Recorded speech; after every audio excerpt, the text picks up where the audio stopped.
Hey, thank you, everyone. Thank you. I'm your host, Axel, here on Limp-Cryptid. I want to thank you for tuning in to tonight's episode. I want to bring you an encounter coming from a U.S. military personnel. He doesn't want to have his name out there. He's still in.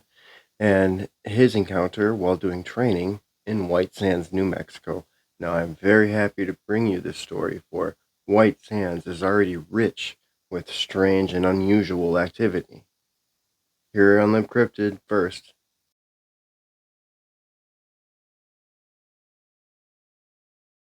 Alright, everybody, if you could hit that like button, hit that subscribe button, it would help me and this channel out and every truth seeker find the answers they're looking for. Today's encounter takes place 2009 in White Sands, New Mexico. White Sands, New Mexico, being not just location, but also very name and description of the desert, is a very unique place in the United States, as it contains some of the oldest fossilized footprints in North America. In fact, they are believed to be the oldest at 12,000 years old, fossilized in the rocks at White Sands, New Mexico. Also, it houses some of the most bizarre and perplexing UFO light in the sky incidents that you will ever hear. Which brings us to today's encounter. Today's encounter comes from Al. Now, Al is not his real name. He's just a soldier in the United States Army and does not want to be named, as he's still in the service. He, Ford, and the LT work inside the radar of a Patriot missile system for the U.S. Army. Now, here in White Sands, they're doing training exercises. This brings them here because they are the most proficient at their warrior tasks and drills. Al thinks this. He's pretty much proficient at his warrior tasks and drills. This means he's been selected because he's doing the best at his job that he can possibly do. In fact, they're selected to represent his MOS. White Sands, New Mexico is also known for the proving grounds for the whole Patriot missile MOS as a whole. MOS is a military occupational specialty. MOS is also the job you choose when you enter the United States Army. Al and Ford both chose the same job, working on the radar of the Patriot missile system to basically ID targets and help the U.S. Army find out what's what. Now let me give you a little brief explanation of what the Patriot missile system is. It is a surface-to-air missile system that's not only designed to shoot down enemy aircraft, enemy jets, faster than sound travel, it also can shoot down enemy missiles. This includes intercontinental ballistic missiles, or known as ICBMs. Now, these ICBMs we don't use very much because that's exactly what they are. They're meant to bring a payload being a explosive, typically from point A to point B. Now, point B is typically thousands of miles away. It's meant to basically get this thing across the ocean. We don't use it, obviously. We don't do that very often in our world today, but hey, it's something that we do have and something we also monitor through the Patriot missile system.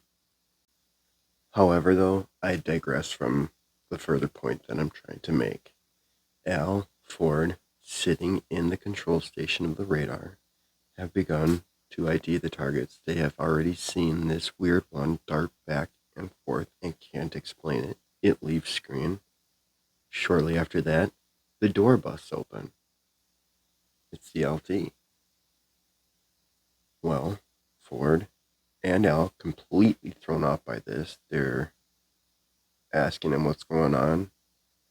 They have orders to stop using the radar and shut everything down for the next 6 to 8 hours. Confused, Al and Ford look at the LT and say, "This is what we're here for. Why do we have to stop?" Well, the LT proceeds to then say it's just orders. Al and Ford look at the screen one more time. They see that light that has started darting back and forth, and they want to show the LT. Well, LT leans in for a brief few seconds, studies it, and immediately shuts it off himself. We have orders to stop using the radar. He didn't know what to say. He was floored. So Al and Ford begin to stare at each other for the next few seconds, stare back at the LT, look back at each other. Well, orders are orders, so they really ain't got nothing to say. They don their gear, they head out of the control station, and at that point in time, Al and Ford were both smokers. They decided to light up as the LT went into the tent. Well, they smoke, they're talking about what they saw. Ford puts his cigarette out, heads into the tent. Al's sitting there smoking. And right as he flicks out his cherry over the mountain, he thinks to himself for just a second, why is my cherry floating there? Confused, he realizes it's not his cherry. It's this glowing orb over the mountain. But this can't be. This orb is the size of a plane.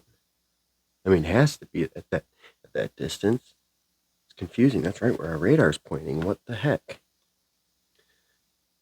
Okay, he's thinking. He says, hey, Ford, get back over here. Ford hadn't quite taken off his gear yet. And so Ford and the LT were still in the tent. And so Ford came right back out, looked, and he's like, that's strange.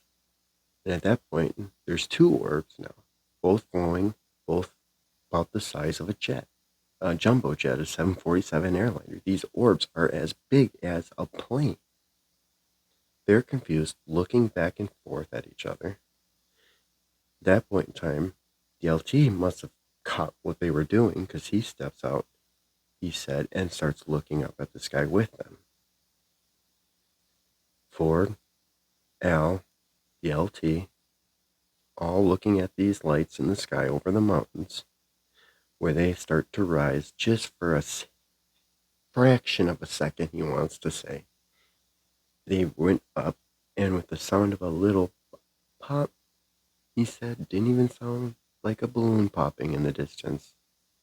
They just vanished. No, I mean vanished. These things were gone out of the sky completely. There was a tiny streak through the cloud, he said, which indicated that it did, in fact, go up like they thought. So he stares back at Ford, staring back at the butter bar. I'm just kidding. The LT. And he, trying to act all cool and knew what was going on because he was a true believer in the extraterrestrials, he said, yeah, orders are orders. Why do you think we had to stop the radar? Now, Al and Ford are just floored. They look at him and go, they say, well, if that's the case, where did these orders come from? Now, through subsequent interviews over years later, I did get a chance to talk to this LT, and he said, well, the orders essentially came from the captain. The captain essentially got them from the Fullbird. So anything beyond that is really just guess. I never did get the chance to interview the captain myself. So the LT did say this is what he got from the captain.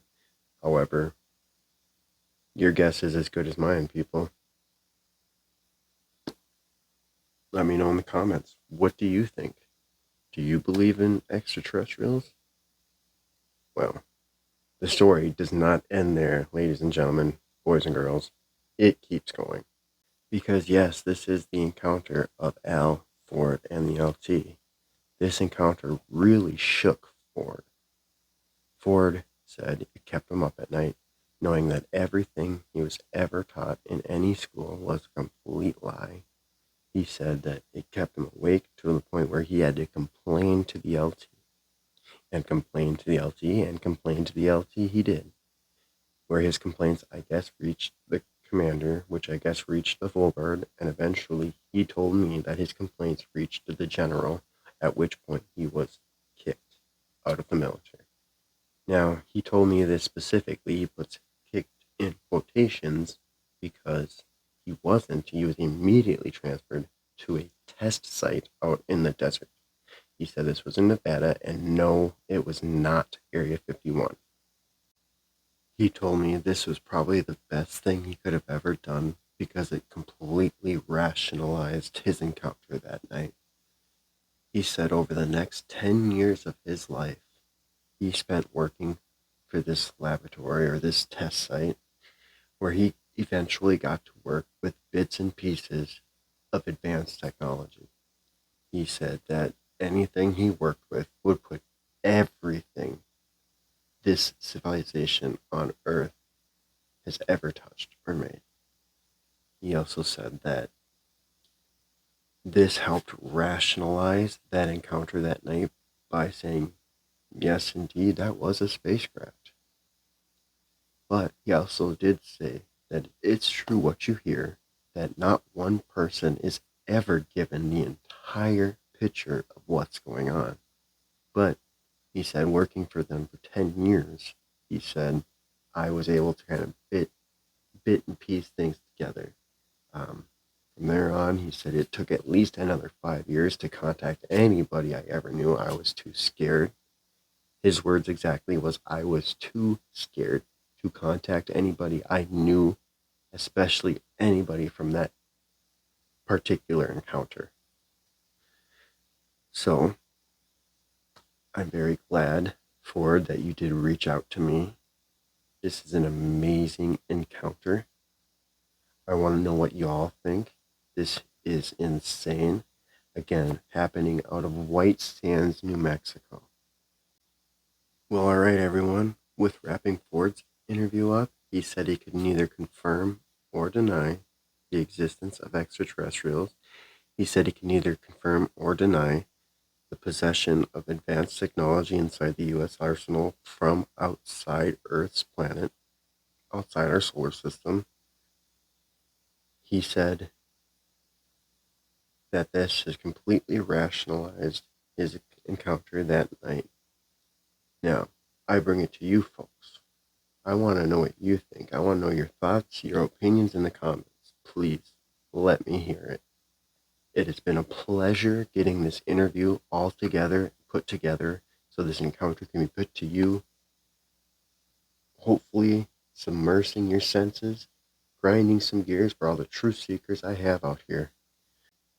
Remember, ladies and gentlemen, boys and girls, keep an eye on your six, because if you don't, this world might just eat you alive.